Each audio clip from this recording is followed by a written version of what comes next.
making my own way, but I stumble and I falter every day. But I love my baby now. Well, I love my baby, I'm still learning how. Hey, hey, hey, hey, I'm okay. Stay with Hello, and welcome to our continuing Pathways to Parenting Success series. I'm your host, Jan Hittleman, Director of Boulder Psychological Services. I want to thank our partners, the Boulder Valley School District and the Boulder Valley Media Alliance and Channel 22, for helping us to bring this free series to you tonight. Tonight we have a great presentation for you. We're honored to have the Hope Coalition here this evening, and they're going to be providing an event entitled Successfully Navigating Depression and Suicide. I think you're going to get a lot out of this presentation tonight, and I'm really appreciative that the Hope Coalition is here this evening. We'd love for you to submit questions, and if you're in our live audience, there'll be cards passed around. You could put your question down on a card, and we will ask our group later in the presentation. If you're watching from home, you can go onto our website, boulderpsychologicalservices.com, and click on the icon to submit questions and send it to us through email. We'll be looking for those through the evening. It's my pleasure to introduce the chairperson of the Hope Coalition, Kathy Valentine. Good evening. It's nice to have all of you here, and I want to welcome you to the 8th Annual Hope event put on by the Hope Coalition.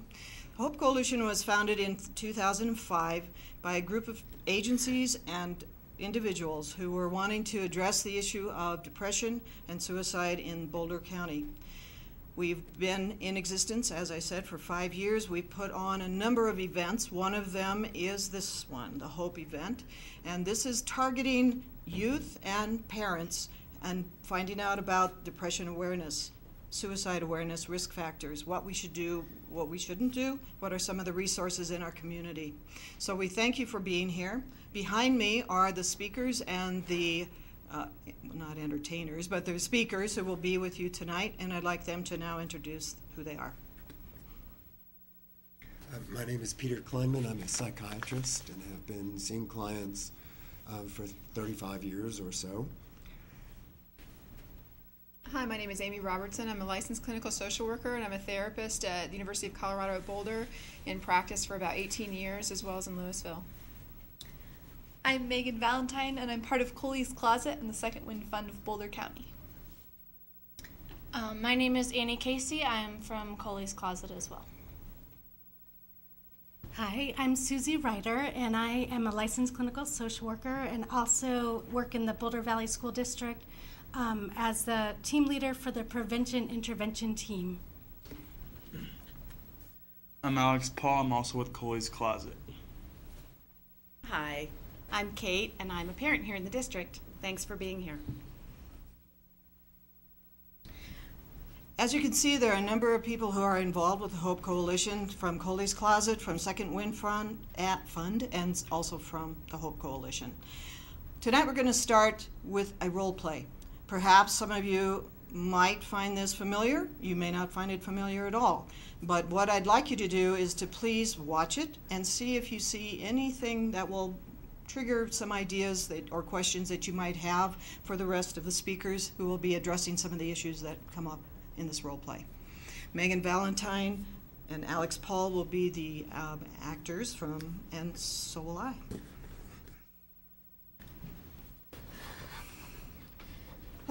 Megan, I'm so sorry. I'm late again.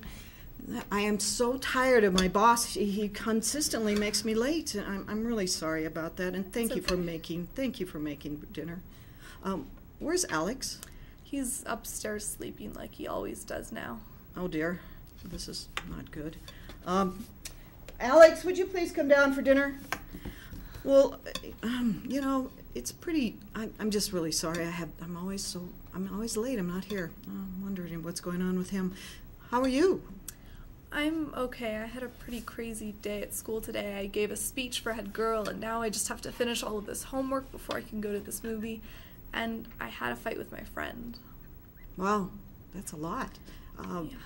Do you have to finish your homework in order to go out with your friends? It's pretty important. Well, I'll tell you what, I'm a little bit concerned about that, so can we maybe talk sometime this weekend about all the stresses that you have? Yeah, Okay. that'd be good. Hey, Alex, would you please come down? Anything else? Yeah. At school, the school called today and they said that Alex hadn't been going to his classes. I thought you should know. Jeez. Alex, hi, welcome. Look at this great food that Megan made for us. I hope you're going to eat something tonight. And what's this thing about not going to school? That's not like you. I don't want to. I mean, school's just stupid. Better things to do. Andy looks like a dump. Sorry if I'm not like you, Miss Perfect. I mean, everything is so good for you. Just so you know, my life isn't perfect. I'm overwhelmed with homework and I had a fight with my friend and I might not make head girl. Aha. I see that I haven't been paying a whole lot of attention here. Instead of this weekend, hopefully, please eat. And then I really would like to talk to you, Megan, about the stresses that you are now under. And Alex, I really would like to talk with you about this change in your behavior. You used to be an A student and love school. I don't quite understand what's going on. So I'm asking if you just give me half an hour tonight. Please? All right. Okay. Thank you.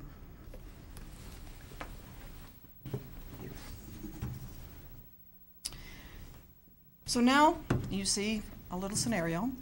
We're going to start our program again, or continue it with Susie Ryder.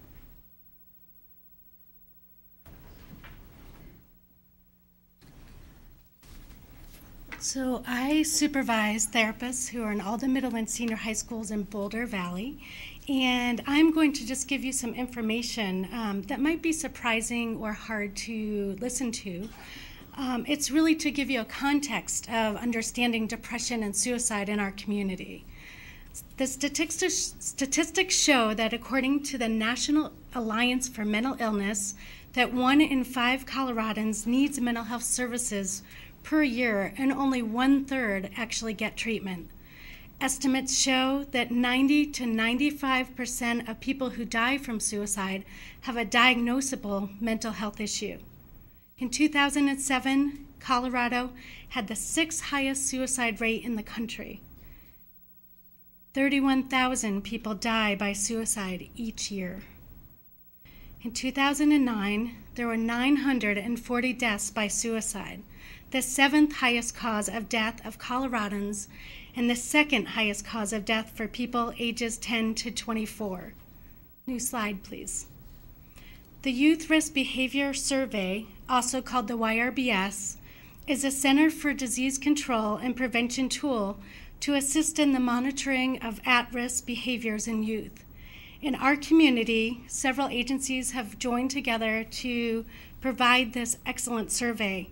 Boulder County Public Health, Boulder Valley School District, St. Vrain School District, and the Boulder Healthy Youth Alliance have collaborated to implement the YRBS twice biannually. In 2009, the YRBS data showed that 25% of high school students in Boulder Valley School District reported feeling sad or hopeless almost every day for 2 weeks or more in a row, that they stopped doing some usual activities during the past 12 months. 13% reported seriously considering attempting suicide during the past 12 months.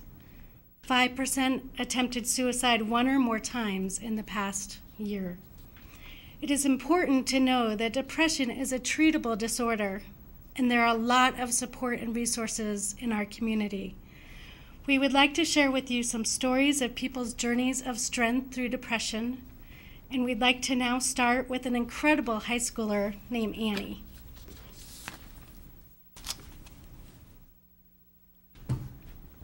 Thank you. My name is Annie Casey. I'm a junior at Fairview High School. I'm a varsity athlete and I excel in school. I'm involved with my church youth group and I volunteer for a peer education organization. For all intensive purposes, I am a normal, overachieving teenager. Without knowing me extremely well, it would be nearly impossible to guess the pain I have endured in my not-so-distant past. My journey with depression began more than 4 years ago. After my parents' divorce, my world was turned upside down. I spent my energy looking for something to blame and consequently did not slow down to consider how it was affecting me. I truly thought that I was okay. In reality, I was far from okay. Being stuck in the midst of the insecurities of middle school did not make things easier. I had a burning sense of inadequacy that stemmed from my habit of comparing myself to others. I bottled up my feelings of inadequacy, fear, anger, and sadness about my changing world. This, I believe, is where the worst of my depression came from. The next years are a blur of intermittent pain, sadness, and an overwhelming sense of hopelessness. I've subconsciously blocked out much of the pain from my memories. What I do remember is still painful for me to put into words. I remember realizing that I could get through to my parents and control a small aspect of my hectic life by not eating. This began a cycle that spiraled into a terrible body image, one that has taken me years to work through. I remember my insecurities becoming self-loathing, and I turned to self-harm to channel my emotional pain. I remember the physical exhaustion I experienced, how useless it felt to drag myself out of bed each morning. I remember the massive effort it took to pretend that I was okay for everyone else's sake. I remember feeling like I was watching the world rush by me at a dizzying pace, as if I were an observer and nothing more. I remember the feeling of suffocating sadness and hopelessness, and I remember the point at which I decided there was really only one way to end my suffering. I thought endlessly about the peacefulness I believed I would find in death. I carried bottles of pills with me everywhere I went for months, waiting for the right time to end my life. Death haunted my thoughts, and it became an obsession. It got so bad that I began saying my goodbyes. One particular night, something I said frightened a good friend of mine enough that he had the sense to tell his parents I was in danger. They called my mom, finally putting into words every parent's worst fear. I was livid and I felt betrayed. Most of all, though, I did not want to admit that I needed help. In my skewed reality, I truly believed I had things under control. Reluctantly, and a bit out of guilt for scaring and letting my parents down, I began seeing a therapist. The journey out of the darkness was much more difficult than into it, much like slipping into a deep pit and having the ground slip under your feet as you climb the sides. I grew codependent on friends who were fighting the same uphill battle as I was. It grew into a very unhealthy dynamic, to the point of destructive relationships. I remember that in light of what my friends were dealing with, I felt like I didn't deserve to feel the way that I did. I thought it was a strange coincidence that so many of my friends were dealing with severe depression. However, I've come to realize that we were probably only fueling the problem with our collective negative energy. I could always find words to help someone else, and yet somehow these words never seemed to apply to my own circumstance. I was blind to the truth of my own words. The point at which I realized I had become so dependent on my friends that I couldn't rely on myself was the realization that would ultimately fuel my recovery. I realized that no matter how well-intended they were, my friends could never be my bottom line. It was my journey out of the darkness, one that no one else could make for me. Even with this awareness, it was far from easy. I reluctantly agreed to try medication. To my frustration, it was not a simple fix. It took a fiery determination to turn my back on my self-destructive thoughts and actions. I put death out of my mind for good and began devoting my energy to positive thoughts. It was a slow process. I began to learn that my depression did not define who I was, and I was able to start to love myself again. My mom initiated a family practice of expressing gratitude for something that had touched our lives each evening before dinner. This practice encouraged me to see the light at the end of the tunnel and to look at the world through more appreciative eyes. I was able to recognize that my life was part of something much larger than myself. The opportunity arose to volunteer with Coley's Closet, a peer education organization to promote awareness about depression and suicide. At this point, I was stable enough to begin to share my experience with others. This became a source of strength for me. If my story could touch the life of just one person, it would, in my eyes, be making a huge difference. Giving back to my community gave me a sense that my life had meaning again. Simple things like eating right, getting exercise, sleeping enough, and giving myself a break when it came to stress from school played a crucial role in my healing process. My journey with depression has been a source of strength. I matured faster than I probably should have, and have now a much deeper sense of self-awareness. I am now in a better place emotionally than I have been in a long time. While I recognize that my encounters with depression may not be over, I now have a strong support system and the ability to recognize and deal with early signs of recurring depression. Depression has been by far my biggest challenge, but surprisingly, it has also been a gift in disguise. Thank you. Now, here's Kate.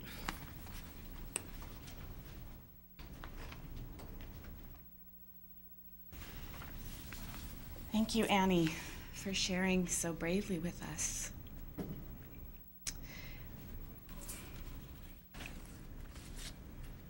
It's hard when we hear kids' stories. When depression first appeared in one of my kids, we knew something was not in balance with her, but we did not sense the depth of the symptoms. Nothing had really happened, no event, but she was different. We asked, but she shrugged it off. It was winter. It was the end of the semester. She's a teenager. These were the thoughts we came up with.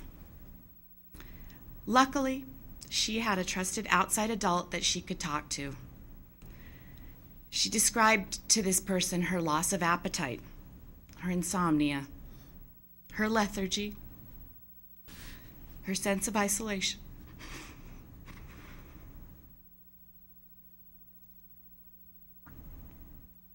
I will be forever grateful that she was courageous enough to share that with someone else.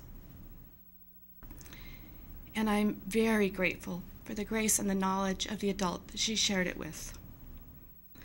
The youth leader said, "I don't want to put any labels or diagnose you or anything, but it sounds to me like you might be dealing with depression and you need to reach out to your parents." So she came right home and she talked with us. We found a good therapist, which was a process, who fit with our daughter, and she started her journey out of the darkness. And in my story, it was really interesting to me that Annie's story has so many similar types of phrases and thoughts and feelings of the darkness and of the source of strength that comes in the end. It was in fact the start of a journey for our whole family. We had to learn how to interact with her while we were worried about her safety, but without being too overbearing or hovering. We found ourselves questioning every decision. She finally came to us with the plea that she needed us to treat her more normally again, not just constantly on eggshells. And that was hard. So we became more intentional in the time we took for one another. We recommitted to being more engaged within the family and really listening. And those things were all positive. She was in a much better place within a few months, and she continued her work with her therapist. And things were really sweet for another half year. And then winter came. She started to go to the similar place as the year before, but this time around, we all kind of recognized it. She came to us early, and she renewed her self-care vigorously with her exercise and her sleep, her eating right, giving herself more slack in things, especially deadlines and burdens that we just race to complete all the time in our busy lives. And we encouraged her to do that because we knew this was her path to healing. It's strange if a child has a physical diagnosis like diabetes. There's a tested process to keep them healthy. You monitor their food, you test their blood sugar numbers. But with mental wellness, there's not a physical test and a prescribed solution. So we second guess ourselves. And we really cannot tell definitively how severe the depression is. And for the teenagers, they're going through so many changes over so many years. They don't really have a baseline for what their own normal level of sadness or anxiety might be and what might actually be depression. So for us, the big learning was that depression affects the whole family. That was a shock. No matter how empathetic a person is, when you come across someone in your own family who's in deep pain, everyone else in the family just is somehow off. How to balance our fears with her needs was very unclear to us. Everyone's path is different and unique to their family, so there's not a definitive right way. For every member of our family, we needed to slow down, to have more talking time, and hear the nuances in what everyone was saying. We find ourselves reminding one another that we don't want to fix this, or that we don't fix this and it'll be gone. I wish we could. Her depression may reappear, and it needs to be accepted as a factor without letting it define her or define our relationship with her. We have all needed to find support outside of the family, some formal, some informal, to help us keep on course. Acceptance has replaced fear. And now we try to adjust our behaviors more quickly when they get out of line with what is healthy for us as individuals and as a family. We also try to do things like this presentation that help us to destigmatize mental health issues in our community. Depression is a multi-generational issue in our family. My grandparents both suffered depression and self-medicated. My parents have suffered depression. It continues throughout, and we're hoping that the learnings of today will help to ease the passing on of this and make it less of a shock when it comes up again in another generation. It needs to be brought into the light and talked about without shame, without fear of others' reactions, but with strength to know if this is what we're dealing with right now, so be it. Life is what it is, and it can be better if we face it together, safely, without judgment. My daughter has a meaningful life and is not defined by her depression. Thanks for listening. And now Amy.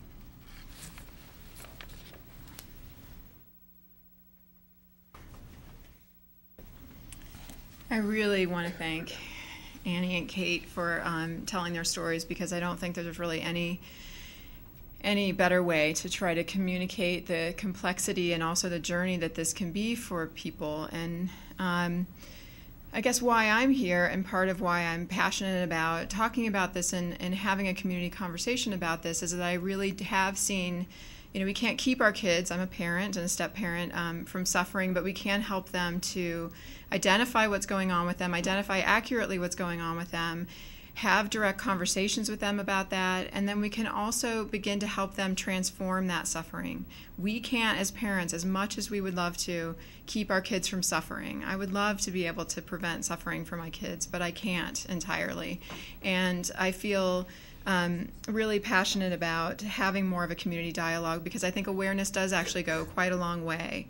And early identification is incredibly key. If teens begin to feel these feelings, begin to feel depression, begin to feel maybe cycling mood around bipolar disorder, or experience some sort of interpersonal trauma of some kind that really throws them, it's really important to be able to identify that and to be responsive. Because if we do respond and help them with that, then I really think we can step forward in terms of helping them to transform that experience into something that is a journey of strength, just like Kate, for Kate's daughter and for Annie.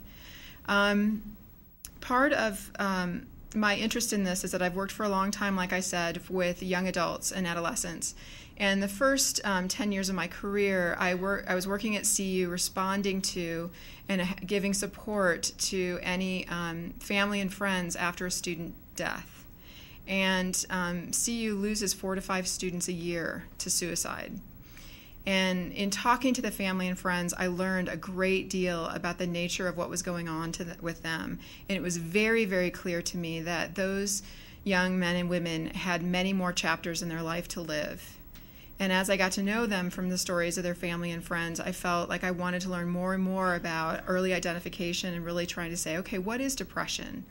Now, for every person that dies by suicide, there's 1,000 people that think about it. So that's the good news, is that it's pretty common, just as the YRBS data that Susie was sharing with you earlier, that 5% of students actually had attempted suicide in the last year, and then I think it was 13% had thought about suicide. And that's something that, that's pretty shocking to hear about. But the good news is that many people think about it and never attempt or complete suicide. But we really want to look for depression and really respond well to that, so that students can really find their quality of life, and our kids can really move forward and not be really held back by that and be robbed of their precious experiences at this time of life. So early identification of depression that doesn't have suicidal thoughts with it is important. But we really want to know when depression, bipolar disorder, and some of the other mental health concerns that can come up combine with life stresses, begin to a process where they begin to have more and more suicidal thoughts, even to the point of planning and perhaps attempting suicide. So we want to know when depression really becomes life-threatening, and that's some of the things that I'll talk about today is how do you know? Because as Susie also mentioned, is that 25% of Boulder Valley School District youth reported being sad for more than 2 weeks period of time. Adolescence is stressful. Stress is very subjective. What might be really stressful for one student is not for another. But it's very, very stressful. And I think all the changes, what's happening neurochemically and neurobiologically is second only to in utero changes in terms of what's happening with their brain. And there's an incredible amount of physical changes happening. There's lots and lots of changes around their identity, around their relationships with other people, their sense of being effective in the world and who they are in the world and how do they contribute and how do they connect and who they are. So there's a lot of changes. And with that, it can be kind of tough to say what's a rough patch and what's depression. And some of that is time. That's why I think the YRBS question was about, is it lasting more than 2 weeks? But I think some of the other things that we can talk about will hopefully help to identify when are some of these warning signs and risk factors that it might be becoming more and more of a serious depression and possibly suicidality. Now, one of the things I would say is that not everybody has all these ones that I'll talk about. I'm hoping that they'll be easier to remember because you did hear Kate and Annie's stories because they were woven in there as well. Sometimes a list is very hard to remember. And the other thing is just, before I say all these things, trust your gut. What is your gut feeling about what's going on with somebody, and do you need to inquire further? And so I think that's an important thing, is just to trust your gut. One of our founding members of the Hope Coalition, Bonnie Oderberg, often says, don't hedge. Just if you have a bad feeling, have a conversation right then and there, which the role play was meaning to talk about. So if you could cue a slide, I'll go over some of the warning signs of depression. So clearly people talk about depression as, obviously you think of a mood, as a sad mood. Sometimes it can actually look much more like a lack of pleasure or numbness for some people. And sometimes, especially young men, I notice that there's a lot more irritability or maybe anger or perhaps substance use that goes along with it, that you see more acting out behavior than necessarily an expression of sadness or depression. A loss of interest in activities once enjoyed, that lack of pleasure that I was talking about, things that they're used to really engage, maybe that sense of flow and engagement that really kind of grabbed their attention, just doesn't hold that sort of draw for them in that same way. Large changes in appetite and weight, Annie was talking about that can often be something that, again, depression is very much a biological process for people, and it really does create a lot of changes. So appetite, sleeping, which could be insomnia, which Kate's daughter was Kate's daughter was experiencing, or sleeping all the time. So real big changes. Slow or agitated movement, that sort of lethargy, really low energy. Again, it's oftentimes, sometimes for some people, more about, energetically feeling very, very tired and not having much willingness to kind of get up and go. Some people can really function. I mean, I think some people think of, major clinical depression as something where somebody's in bed for a long period of time. They don't want to get out. They're not motivated. Some people can be fairly functional, but just really, really having a great deal of stress. So one of the things I would really caution is if you just really notice any kind of shifts and changes in someone's behavior, their thoughts, what you're seeing them do socially, I would inquire, because there are a number of people that are able to function really well and not really be showing, it's not very clear and very obvious. There's some students that have straight A's, doing really well, but really what's going on in their internal landscape is very distressing to them. And so sometimes asking about that, especially if they have a really high degree of desire to kind of be pleasing other people and meeting those expectations, may have a real disconnect between what's actually going on for them internally.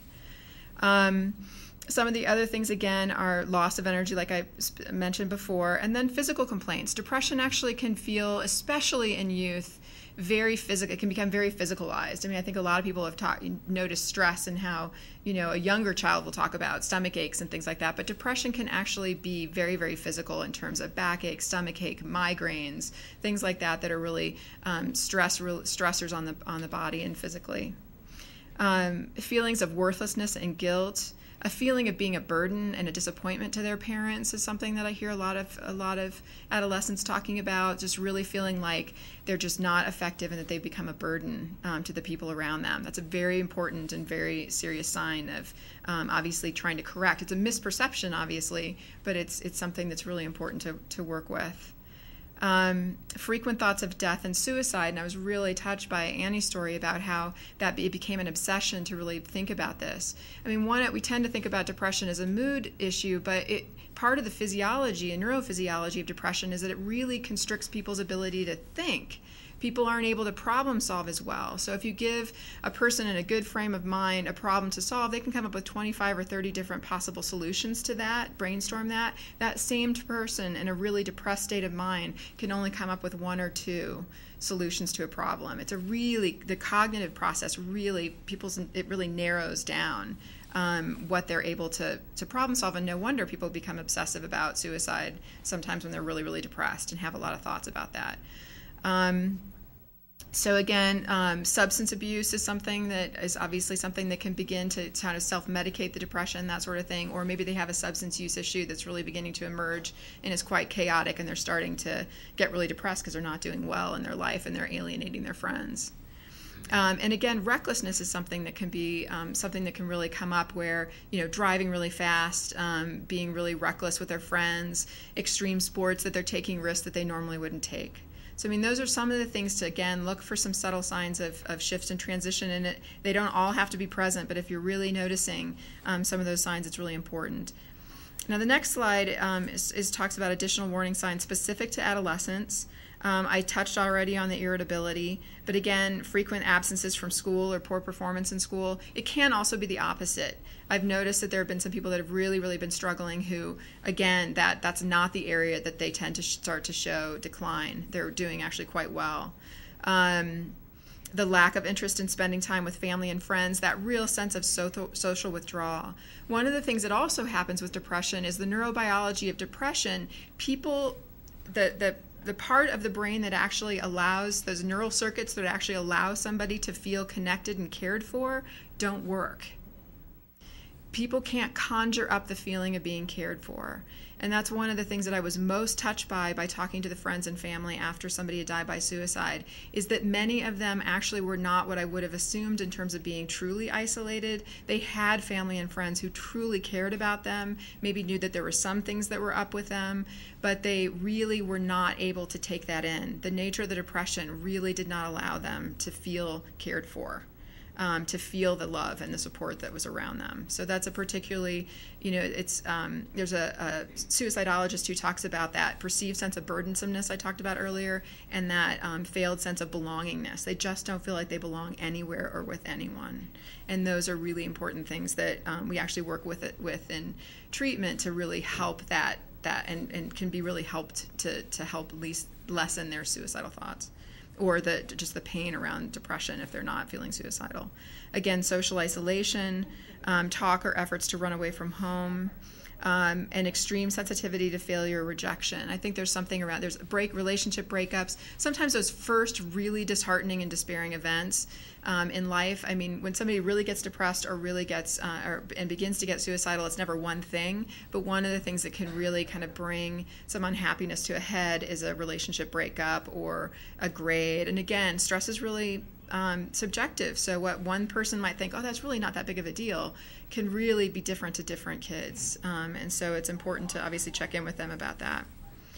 Now, in terms of risk factors for suicide, now, again, what I want to say is to emphasize that a lot of people can have suicidal thoughts that aren't necessarily at imminent risk. So if you get them assessed, it's not necessarily something that is something to get really concerned about. But I think the more that we can feel like we have be sensitized to some of the and be aware of this, the more likely we can have the direct conversation we need to have to check in. And really what this is, and there's some good news about this, is that having a direct conversation can be quite effective, actually, about really separating out if somebody's really struggling and going through a rough patch, are they depressed, and is this beginning to get so overwhelming that they're beginning to have thoughts of suicide? So beginning to kind of get that sense, and having that conversation with them, I think, is really possible. So in terms of risk factors for suicide, 4 out of 5 teens do show some sort of warning sign before they die by suicide. A previous attempt is one of the number one risk factors. Loss of health, real or imagined. Sometimes that can be like an athlete or some identity that they were really focusing on, like they wanted to go to medical school and they can't, or they wanted to go do this thing and they couldn't do it. Some perceived loss around their health or identity. Divorce, separation, broken relationship, I already mentioned that. Again, this is sort of stated for adults, but broken relationship especially. I mean, I don't know if anybody can remember their first true heartbreak, but it's a pretty painful experience. And I think that's something that is clearly a time for support. Loss of job, money, and home. And I'm seeing increasingly that because of their parents really struggling around financial issues sometimes, or worries or strains or whatever the stress are, a lot of adolescents actually really are pretty aware that their parents are under a lot of stress, and they don't want to say what's going on with them because they don't want to add to that. So I think sometimes that can be with the parents or the family or extended family as well as for them. I think there are a lot of adolescents that are really struggling with that sense of like, what am I going to do? And there's a lot of negativity around what's, prospects later in life and things like that. And so again, when somebody gets really depressed, they tend to be pretty pessimistic, and so they can have a lot of negative thoughts, and so they begin to like feel like the future is really not all that bright for them. A family history of suicide. There is some in twin studies where people don't know each other, that sort of thing, know that there's a history of suicide. There actually is a slight or increased risk of suicide. And there's also that sense that if there is somebody that has had really struggled with depression or suicide, that there's a slight increased risk. Prolonged depression, obviously just the kind of tenacity of it going on for a long time without relief. Direct or indirect statements about suicide. We're humans. We talk about behavior before we do it. And so that sort of, sometimes it can be very indirect and veiled, sort of putting it out there a little bit about maybe I won't be there or something like that. And I know a lot of friends are pick up on a lot of signs, like in Annie's circumstance, it said something that just hinted towards some danger that they really picked up on. And that's something to be alert to. Giving away possessions, doing things that are sort of preparatory kinds of things. Sudden happiness after a prolonged depression is something to look at. When somebody's really, really been struggling, they may have made a decision and felt a relief about some sense that they've made some sort of decision. And then obviously any kind of looking like they're accessing means or making plans around how they would do that. Annie carrying around pills for several weeks is obviously really concerning. Now, one of the things that I would say that about all of this is that, again, asking directly, and basically if you see any of these things going on with a teen or a teen's friend, and your son or daughter may come to you and ask you about that, what I would say is you never have to be alone in figuring this out. There's resources we'll share with you about asking about, here's the situation, because much like both Annie and Kate said, is that the path into it is very unique and the path out is unique as well. But I would say that being able to have a direct conversation with somebody and saying, okay, this is what I see. I see this and this that's going on with you, and I'm getting concerned. I just want to check in with you about what's going on. Is this getting so serious that, is this affecting other parts of your life? Are you sleeping? How are you feeling with your friends? What's your general outlook? And here. Now, you don't need to ask, your kids all the time if they're thinking about suicide, but to have those questions to really begin to see and get more information. And if what you hear is really negative and concerning and really feels like those red flags go up, then the research is completely clear on the fact that if you ask directly, it will never plant the idea. It will actually make it less likely for something like that to happen. And so you say, I just want to check in with you and see. I really hear that you're struggling, but I'm really feeling like, is this something that I really want to know if this is something that's gotten so bad that you're having thoughts about suicide, and being really direct about it. And they've found that actually lowers the risk, or it's at least neutral, but it at least lowers the risk that they'll actually do something, because they're not necessarily wanting to die, they're wanting to ease this psychological pain. And so we can, if by asking them and them saying that they're experiencing this stuff, it can actually really help to sort of foreshorten that path becoming more and more one that they begin to go down. So again, one of the things I just want to say is that depression can recur, just as Kate was saying, our daughter did. 75% of depression does recur. But what I've really found is that this is a message of hope in terms of if it's early intervention, you get somebody to someone who can assess and see what exactly is going on, then I really feel like there are very effective interventions. We're successful more than 90% of the time in really shifting depression for people if it's a serious depression. And and we can really begin to help them develop the coping strategies, much like they were saying, to be able to help them shift. And if depression comes back again, it doesn't interfere, it doesn't define who they are, and they're able to have really full and meaningful lives. I work with a number of college students who have struggled with depression in high school, who are in a completely different place. They come in for support when they begin to see some of those early kind of yellow flags about something going on, where they know that their life is really getting out of balance and they're starting to have those feelings again, and it's a completely different experience for them. And when they can get help in sort of middle school, high school, and begin to get familiar with that territory and develop some of the coping skills, it's really helpful for them, and they're able to have full and meaningful lives.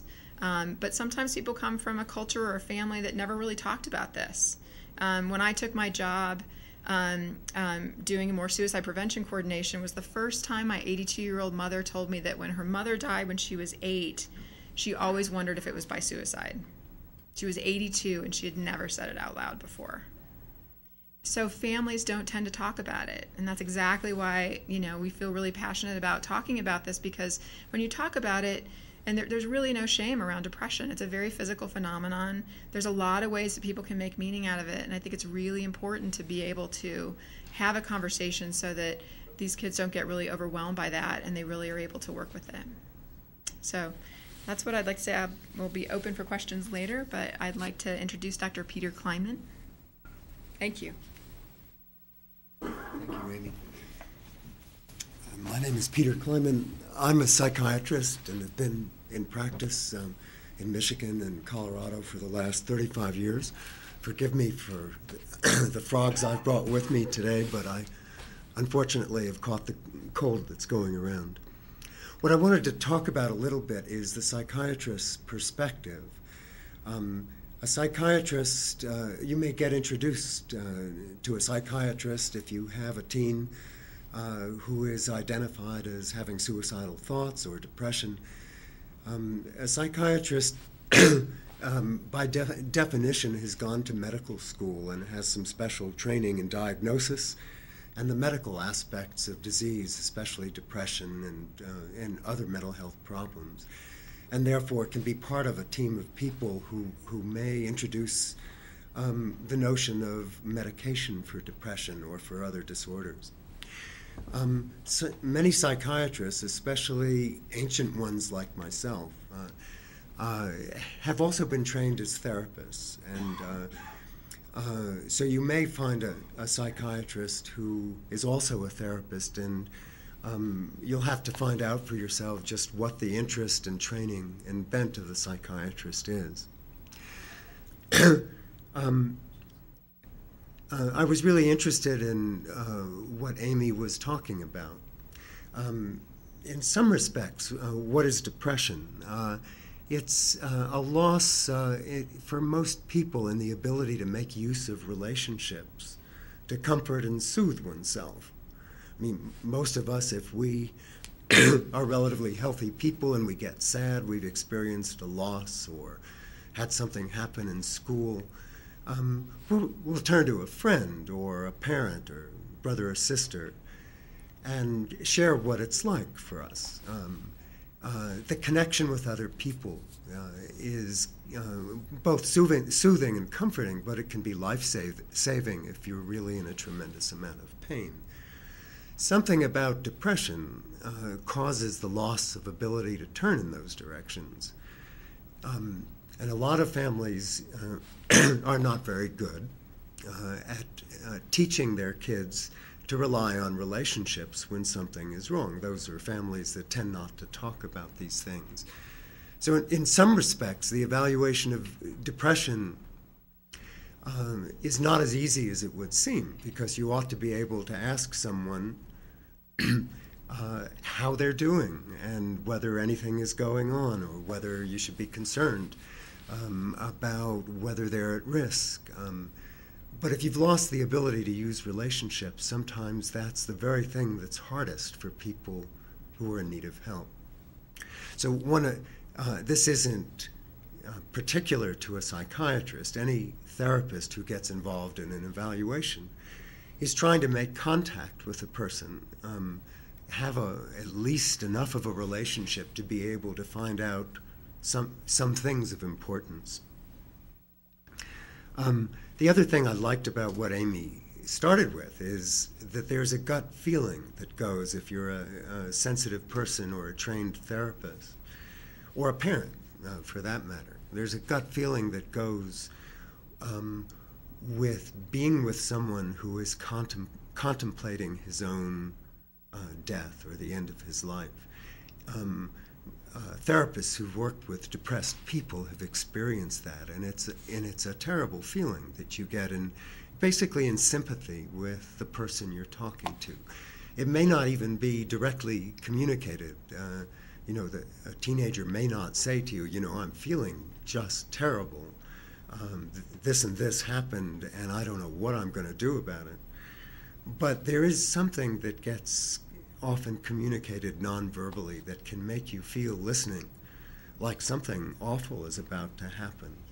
And that's worth relying on. Clinicians rely on it, and parents need to learn to rely on it. That's why if you get a feeling something like that, it's important going with it and exploring it in every way you can and turning for help if you don't know what to make of the answer.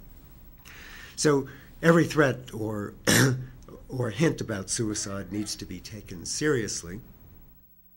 But how to respond exactly, whether a hospital needs to be used, the police need to be called, a teacher needs to be contacted, friends need to be contacted so that you can get a handle on what's going on, those can be difficult assignments sometimes, terribly important, and you never want to ignore or deny a bad feeling you have about a kid who is making expressions or leaving clues that something is terribly wrong.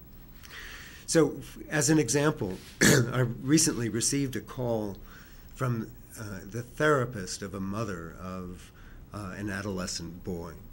And the message was that he's been telling us he wants to end his life. Will you do an evaluation? And when I saw him, he was old enough that I saw him by himself. I had that piece of information, and he acknowledged to me that he was at the end of his rope, that he had thoughts about suicide, that he felt pretty badly sometimes. But when I asked him to elaborate and give me more information, I got a blank stare, as if, what in the world are you talking about? And in a sense, it's an example of what it's like when you can't form a relationship with another person. It feels like there's nothing to say. When you're trying to learn whether someone is really suicidal, that's an important problem to work out, as you can imagine. On the other hand, this was a kid who was heavily involved in activities in school. He was an actor, he was involved in plays, he was an athlete, and he told me that he had one special friend, a girlfriend, with whom he started talking about what he was feeling and found himself crying for the first time in his life. So I took those as signs that there were some positive things to think about. There were also some negative things. He'd been letting his parents especially know at certain times that he was in danger of killing himself. So what to do with this information when you know suicide and depression are on the table, but when it's so terribly hard to talk about it that it feels like that no relationship is possible.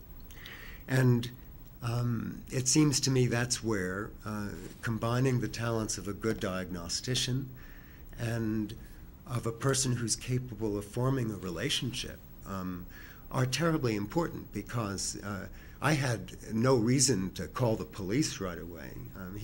When he was in my office, he said, I'm not going to hurt myself. And I have nothing more to say about it.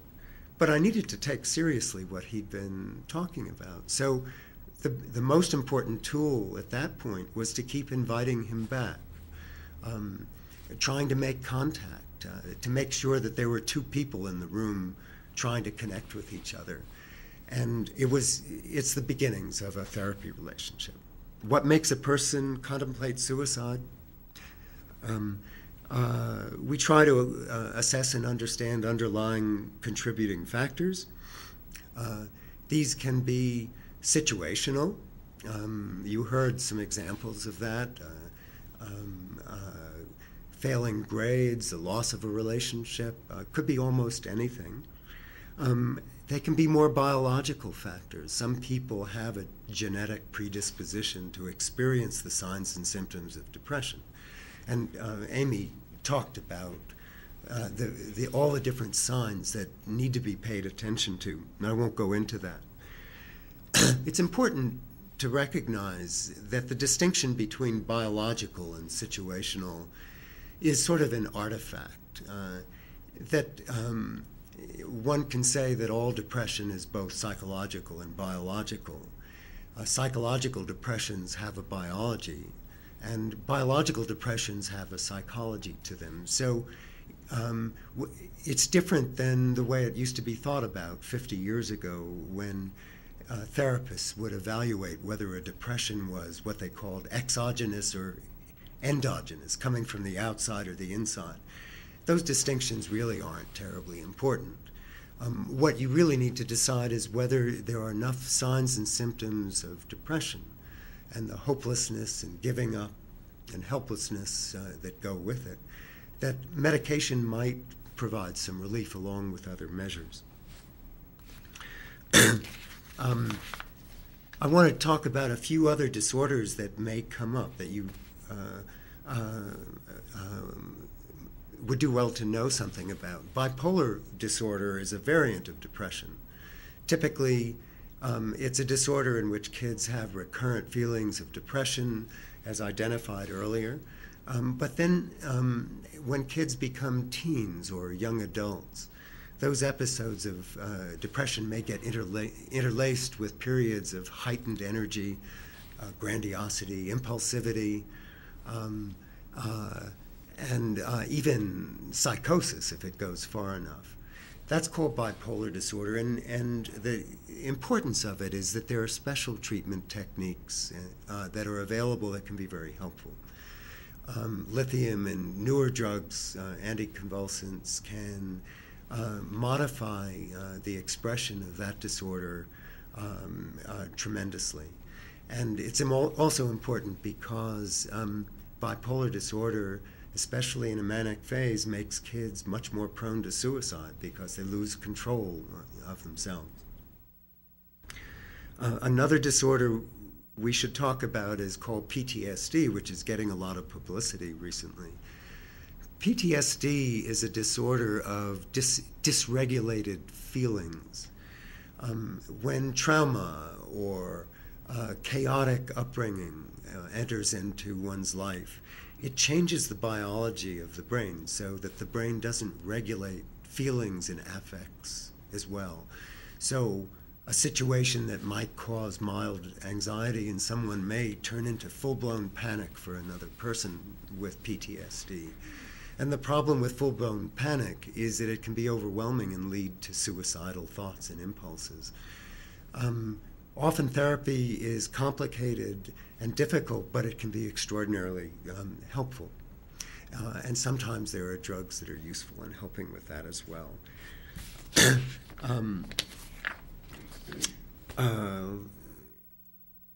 Let's see. When do you get professional help, and how do you know if it's being helpful? How do you know if you've gone to the right person? Well, this is where gut feelings and a sense of openness and transparency make a big difference. You get a feeling about whether a therapist is listening to you well or listening to your kid well, even though that therapist may need in some ways to protect confidentiality and privacy. So it can be a delicate balance sometimes. And then finally, a word about medications you may be asked to think about, because as part of a treatment team, these will be talked about, and I don't know if they came up on the board or not. There are basically 4 classes of drugs that can be very helpful sometimes. Anti-anxiety drugs such as Ativan or Valium, and there are others, are extremely helpful in modifying panic and massive anxiety situations. It may be impossible for a person to sit and talk with you if he's flooded by panic. There are side effects to these drugs. They can make you sleepy, can make it unsafe to drive. You don't want to combine it with alcohol, and sometimes they can be addictive. But if someone is terribly panicked, you need to use them. Quickly, antidepressants may be offered. Anti-bipolar drugs, lithium and anticonvulsants may be offered. And Ketiapin or Seroquel, which is a major tranquilizer, is also helpful in agitated, depressed states. It's important for you to become familiar with these things if you have a teenager who is depressed, so that you know what questions to ask the therapist and doctor, because a lot of us have doubts about the safety of these drugs, but they have a place and a role along with other treatment modalities. And I hope you ask questions, and I will give the mic over to Susie.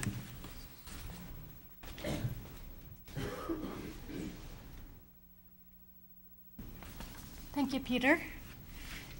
Now we'd like to just give you some information about resources in our area, because it's really important to know who do you go to and how do you get help. So the first part is just hotline numbers. So locally, there's a child crisis team, and I'm actually going to share the numbers because these are really important. 303-413-6388. The emergency psychiatric services is 303-447-1665. These are both at the Mental Health Partners, and emergency psychiatric services is 24 hours, round the clock. You will always get a person there. And really important we hand this out to kids and families when they need support in a crisis situation. Another local number is the Metro Crisis Services. That's 888-885-1222. Nationally, there's also a few lines to know about. One is the National Suicide Prevention Lifeline. That number's 1-800-784-2433. And then the Trevor Helpline, that is for GBLTQ youth, and that number is 1-866-488-7386. In our area, we also have some excellent suicide prevention programs that I'd like to mention. There's Applied Suicide Intervention Skills, which is also called ASSIST. ASSIST is a training that's good for people. It could be bus drivers, it could be people who work in schools, or it could be police officers. my team goes to the assist training as part of their training, and it's a great way to know how to ask those important questions that both Amy and Peter were talking about, how to really get down and say, are you suicidal?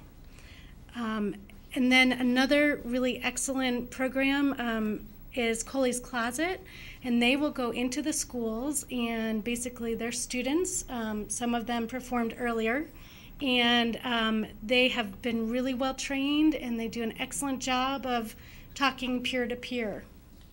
And then in terms of, I'm just going to mention a few of the services in town.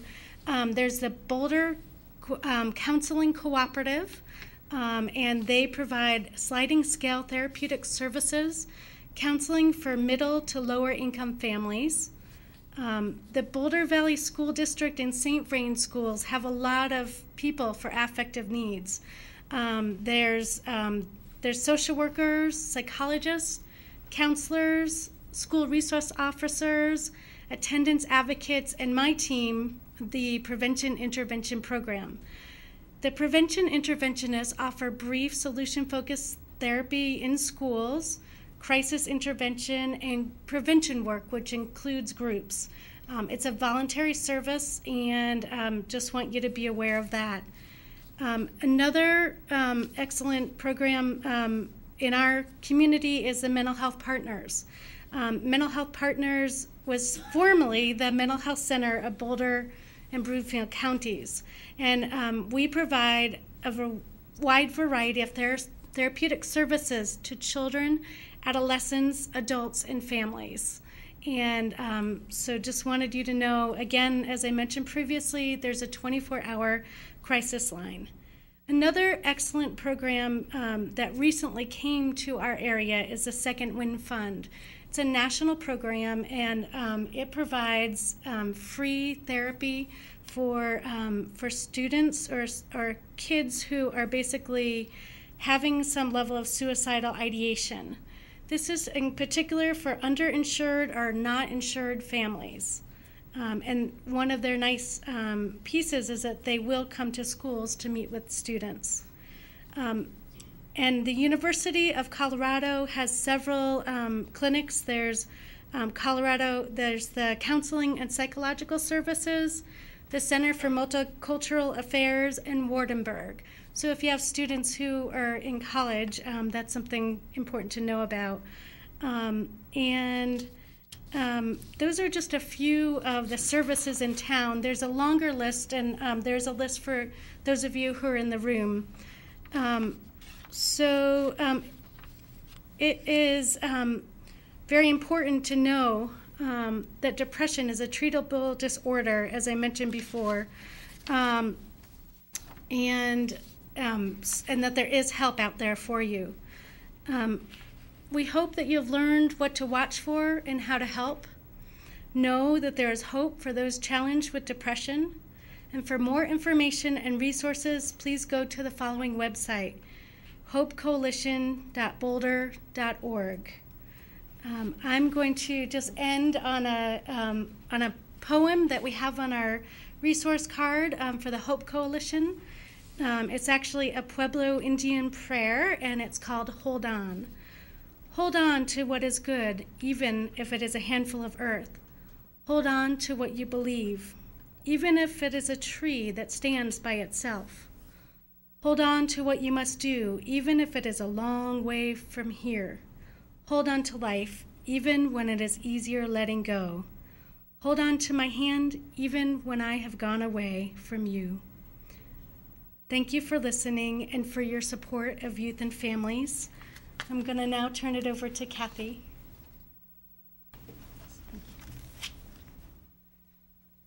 At this time, we are going to open it up to questions. I just wanted to reiterate that the Hope Coalition's mission is to educate, engage, and empower the community about depression awareness and suicide prevention in order to save lives. Our core beliefs are that it's okay to talk about depression and suicide.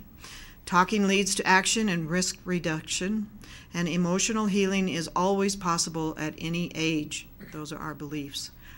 Anyone is open. The Hope Coalition, we meet the second Monday of every month You can go on our website that will be up on the screen in a little bit and find out where we meet. Anyone is welcome. We'd love to have you be there. Again, what we do is we do various events in the community. This is one of them, the Hope Coalition for Youth and Families. We also have a Gatekeepers event coming up on March 11th.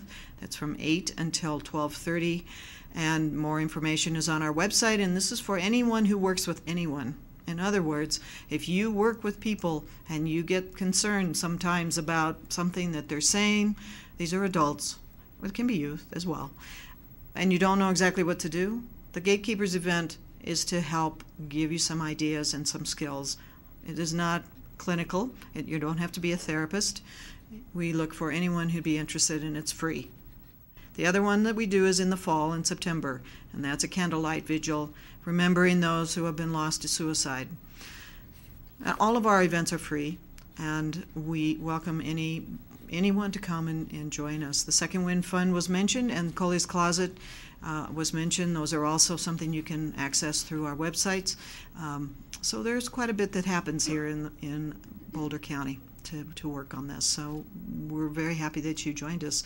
Now it's time for questions, and I'd like the people who are presenting to come and just sort of gather around the microphone here, and Jan will be asking some questions. Please remember that if you are watching at home in our live audience, this is your opportunity to participate. We'd love to hear from you. You can email us by going to boulderpsychologicalservices.com and clicking on the Submit Questions icon. Any questions at all, this is a great opportunity to ask our group from Hope Coalition. Also, if you're here in our audience, we have index cards that we've passed out. Please take a moment to jot down a question that you might have for our group. And I do have a question to start off, a question from our audience. How to choose a provider? Can you provide any helpful guidelines on where or how to start? Well, I'll take that. I'll start with that one. On our team, we usually give out 3 different resources. So if you wanted to go speak to the prevention interventionists in your middle or high school, they would have ideas of people to connect with. We also have a list of questions to ask, and if anyone wanted access to that, we could provide that. It's really important that you and your child go and meet with people and meet with at least 3 and really then decide, is this a good fit? Does your child feel connected to this person? Do they feel comfortable? And if there's not a good fit, then move on and try somebody else. And many providers will provide a half-hour free consultation to go and meet with them, or a shorter something like that you can go and have that sort of meet and greet and get a feel if it's a good fit. It should be added that other professionals don't necessarily know the interpersonal talents of the people they're referring. They may. So if they get a name off a list, you may not necessarily know that it's someone you're going to work well with. It's worth asking around. If you know people who've been treated for depression and feel that they've had a good relationship with someone, that's worth listening to also. And most therapists have a website these days, so you can get a little bit of a feel from their website how they describe the kind of work they do. And it's not at all a problem in the initial phone call to just say, what's your experience with this? How experienced are you with this particular area? How do you work? What do you think is important in working and reaching teens and helping them to work through this? And so asking some of those initial questions in an initial even phone call will give you a little bit of a sense of how that person works, and you'll get, again, that gut sense for yourself if that feels like somebody that you think your son or daughter would connect with. To build up on what Peter said, for parents that are looking for someone, reaching out to a friend can feel a little nerve-wracking, but you're going to need some support yourself as a parent, is my experience, and from what I've seen with the people that I've come in contact with through the Hope Coalition and through the Parent Engagement Network. And I've never seen a parent unhappy that they actually reached out to someone who felt safe to them. Again, the gut instinct is this person that I'm reaching out to, asking advice of in terms of how to move forward in this situation. Does that person feel safe to me? And taking them perhaps into whatever degree of confidence then you feel is appropriate, maintaining very strongly your own safety. But you're probably going to need someone to talk to out there in the world of friends, and I would just encourage parents to find someone that way, find another parent to talk to.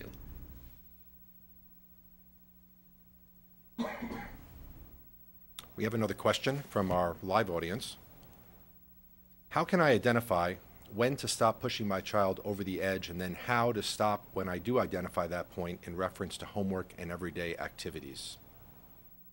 Stress and kids as it relates to depression. Mm-hmm. Well, one thing we might talk a little bit about is that Annie gave such an elegant description of what it's like when kids feel excessive pressure on themselves to perform at a very high level, which she clearly was doing from what she said. It's both external pressure and what kids internalize of that for themselves, and sometimes it can be devastating. So if you begin to wonder whether you're putting too much pressure on your kid, you might ask your kid, and you might ask yourself whether, what's going on with yourself that you need to be pressuring your own kids so much, because it's clearly a family problem then. I would add that if you notice that your student is starting to not have interest in things that they used to enjoy, so they're not going to hockey practice anymore, or they're not hanging out with their friends the way they used to, that's a sign that something's not quite right, that they're feeling like they have too much on their plate.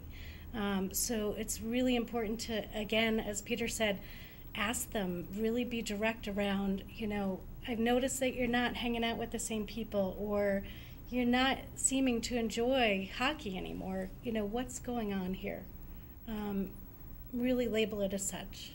And depression really does can affect motivation and concentration quite a bit when I talked about the cognitive components of it. And so, but it's tricky. I mean, it's really hard in each individual circumstance to say, because, of course there's stress. There's stress for teenagers, and there's expectations around what they're going to be doing academically.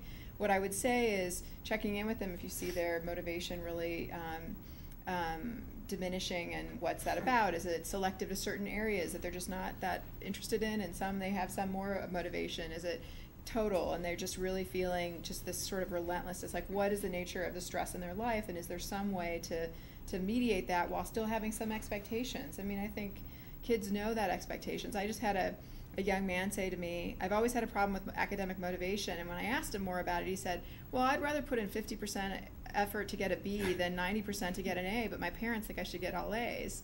And I thought, actually that's not, he's fine with getting B's. His parents are not fine with him getting B's. But, to me that felt like something that he was really wanting to communicate back to his parents about their difference and have a conversation around their difference in expectation, because he was feeling a lot of pressure. And he said, I've never been academically motivated. He's actually, he has a different definition of what that is than his parents. So I think it's important to have a conversation about where that's going, where they're feeling engaged in their lives and where they're not, and why they're not, and if that's changed recently, and begin to have it be a conversation. But I also think it's okay to have expectations of kids. It's just good to have it be a conversation. In our house, it was very helpful to, because I didn't know what was my issue versus my kids' issues. That became very fuzzy for me. And so we came up with a solution where we had a very good conversation with the high school counselor, and I have had conversations with middle school counselors along the same lines, saying, we're in this situation, I would like some perspective. Can I shoot you an email if we're feeling like we're not sure what the stress level is around a particular signing up for new classes, or taking the AP test, or very specific things that I just didn't know am I able to interpret what is my stuff and what is her stuff and keep some sanity in our family with having some outside professional help. So I have actually built this wonderful relationship with the counselor, and I'm able to just shoot a quick email and say, could you help us on this one? And she will call down my daughter and say, what's up? And they can work it out between themselves, and I trust. That's a lovely comment, because if you feel as a parent that you're having trouble distinguishing between what's my stuff and what's your kid's stuff, it's likely that your kid is having the same problem figuring out what her stuff is and what your stuff is, especially because kids developmentally have to figure that out for themselves. That's a good time to get some help figuring it out. I would also put in a plug, if you haven't seen it yet, for A Race to Nowhere. I found that people are really learning a lot from that movie. So it's around town, and I would really recommend it.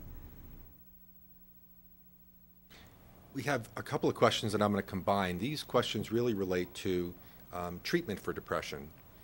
There's basically 3 treatments: psychotherapy, medication, or a combination of the two. And so we have a couple of questions that relate to that. One, do you advise medication as a last resort for a depressed teenager, or is it something to explore from the start? And then we also had a question from a parent of a 10-year-old who's experienced loss and traumas in his life and is showing many signs of depression, although not necessarily suicidal thoughts. And the question is, how do you suggest determining how early medication should be used, even if only to provide relief from his emotional pain, as compared to psychotherapy alone? I could say one quick thing and then you can comment. I work with a lot of people initially. It's so different what the meaning of that medication is for different people, and both for the parents and for the child or the young adult. And sometimes if they have hesitancies around it, discussing what those hesitancies are, and maybe working a bit in therapy to see if a shift can happen in terms of lifestyle, working with some of the approaches in terms of working with the depression, to see if a shift happens without medication, if there's a lot of hesitation, or if somebody's in a lot of distress. We may not wait and just have some conversation about it. Some people have a lot of hesitancy initially. So I just say sometimes we wait for the shift to see if there's a shift, and if there's not after a number of times and it feels like a good connection and other things are moving, but the person's still in a lot of distress, then that's what I would refer to psychiatrists. Usually it's a combination of things that's important. And one rule of thumb is that the more the signs of depression build up, loss of pleasure, sleep problems, eating problems, the longer that list gets, the more likely medicine is going to be part of the picture. And if you have, I'm sorry, I'm losing my voice, but if you have questions about it, and a lot of people worry about giving medications to kids, that's a time to have an important discussion with a therapist or doctor who's prescribing it, and to make sure you understand what the orientation of that person is. There are a lot of doctors out there who only prescribe medication. It's be like going to a pharmaceutical company and asking about psychotherapy. That's not the place to go to ask often about psychotherapy. So you want to find out just how the different people are thinking about what they're hearing. And just reiterate the point too, a really, really thorough assessment before any kind of treatment plan has come up is really, really important, that you feel good about, that there's a consultation at the beginning of any kind of treatment, both with the parents as well as with the child, to really kind of get a sense of what is this, and to understand that fully, to really then come up with collaboratively come up with a plan. And literature does show that a combination of psychotherapy, medication, and also lifestyle changes, the 3 of them are all tools that work well together. One other quick thought. When you say psychotherapy, it's not a single entity. So there are a lot of different psychotherapies out there. There are some that are more emotion-oriented and some that are more cognitive-oriented. And so it's not like we're talking about a single thing. Perhaps the best research has been done on more cognitive and behaviorally oriented therapies. But there's a place for all of them, and it's important to get people to explain what they're thinking about when they offer you a solution. There's still time to submit your questions if you're watching our live show, going to www.boulderpsychologicalservices.com and submitting your question for our group here tonight. Another question from our audience: are kids who are considered high achievers more prone to depression? I know that there's some research around gifted and talented kids having a higher, being at risk to some extent. There's excellent, tag program and presentation that the Boulder Valley Gifted and Talented program puts on that talks about that sometimes those kids really struggle because there's something called asynchronous development. I think there's kind of asynchronous development for everyone, but some, when they're really rewarded for doing really, really well in some areas, something like social development or reading social cues with other kids, or some area may be just a little bit more lacking behind, and then there's just some part of their development gets ahead of some other parts of their development, and that can be really stressful and frustrating for the child themselves. And so there's some dynamics around that. Clearly, when somebody is feeling like they're very oriented towards really pleasing other people and meeting people's expectations, and they're not really paying attention to what cost that has for them, that's a habit, I think, that sort of trance-like quality of always trying to chase after pleasing other people and high performing, and the pressures and drive that can come from that can really get out of balance for a lot of kids, so they can be at greater risk for that dynamic. And some of that, again, is for depression, not necessarily suicidality, but I think that can be a concerning dynamic whenever it's, unless it feels really good. That's what that one person wants to do. They feel really effective. They feel really confident. It's not, some high achievers can really love what they do and they feel gratified by it, but it tends to be from more of that internal sense of motivation than it is from that sort of meeting external demands and feeling sort of the relentlessness of that, and feeling that can become really discouraging for people over time, adults as well as kids. There's a controversial literature about whether gifted and talented people are more likely to be manic depressive or bipolar. And I say controversial because I think it's hard to be sure, but there are a lot of notable people that we all know historically who appear to have been manic. Abe Lincoln is one example. So that's something to think about.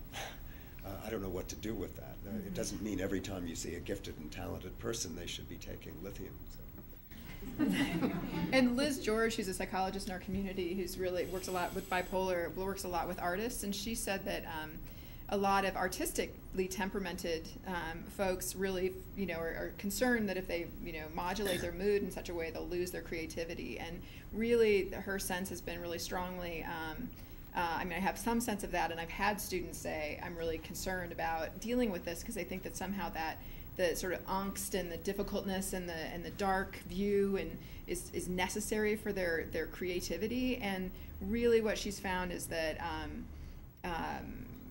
the really big fluctuations are not very helpful for creativity, and that it's really creating more of a sense of stability, whether it's through lifestyle and really knowing what their triggers are and things like that, is much more, they're much more productive over time in terms of their creativity and ability to maintain that. And so I thought that was pretty interesting when she said that, since that's her sort of area that she's worked a great deal with a lot of accomplished artists, as well as perhaps teens that really view like this pain is who I am, and it's who, because there's that cognitive development where you begin to see the world and you're trying to make sense of it, and you're like, this is just wild what's happening, and get really invested in that. And they think, why would you not be depressed if you can feel what's happening in the world? Really emotionally sensitive kids who really take in a lot about what's going on around them, and they don't want to give that up. It does feel like part of who they are, but when it really becomes overwhelmed, that's the part that is more the depression speaking than it is necessarily their evolving sense of who they are.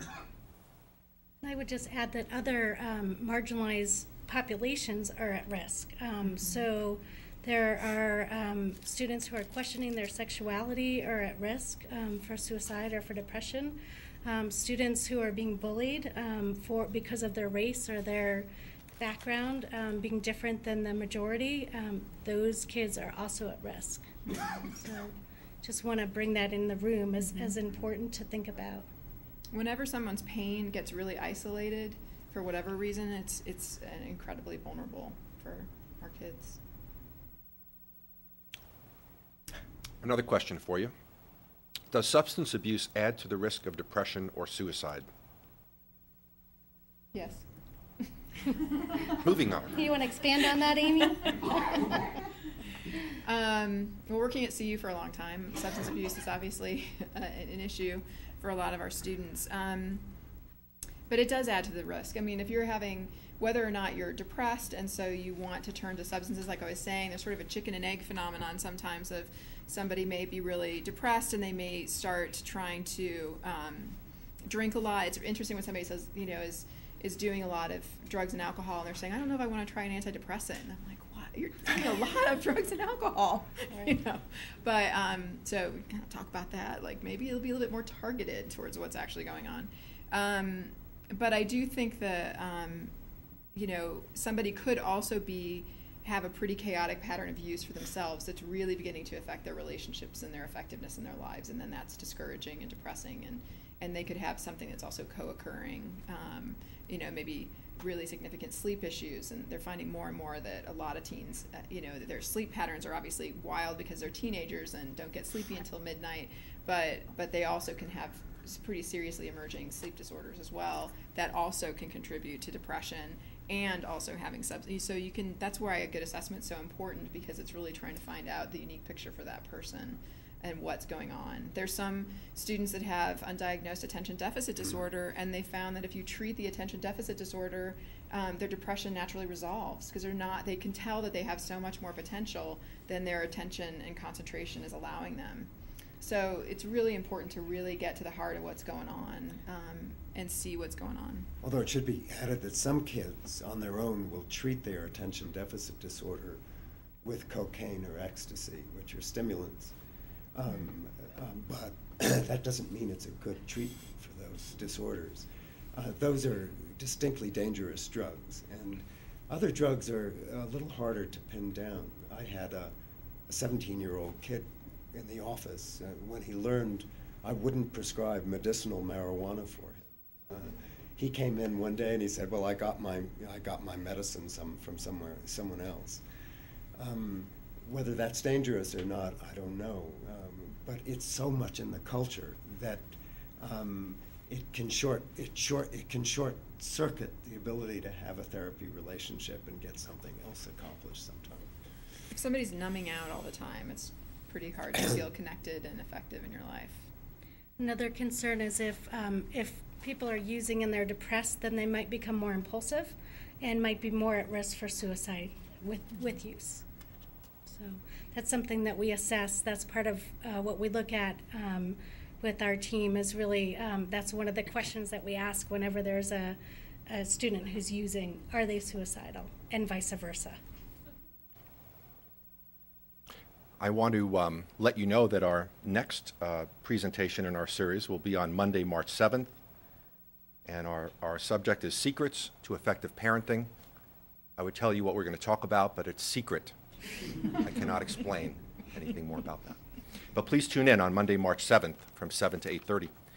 We also will be providing a free workshop at the Meadows Branch Library on March 14th, Strengthening Reading Confidence and Skills. This is an opportunity to bring your elementary-age child a fun book and learn effective strategies for reading. That'll be facilitated by Iris Lee. You can find out more about our community events by visiting our website, boulderpsychologicalservices.com. I also want to thank our sponsors, the Boulder County Healthy Youth Alliance, Boulder Public Library Foundation, Boulder Valley School District, Centennial Peaks Hospital, Parent Engagement Network, the Camera Hope Coalition, and the Latino Advisory Board of Lafayette. Please join me in thanking the Hope Coalition for such a great presentation tonight.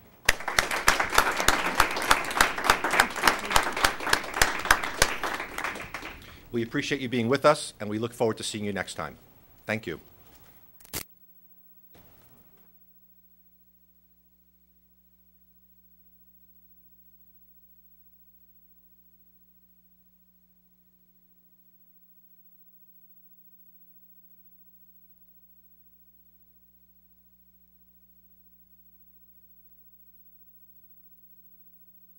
1, 2, 3, 4.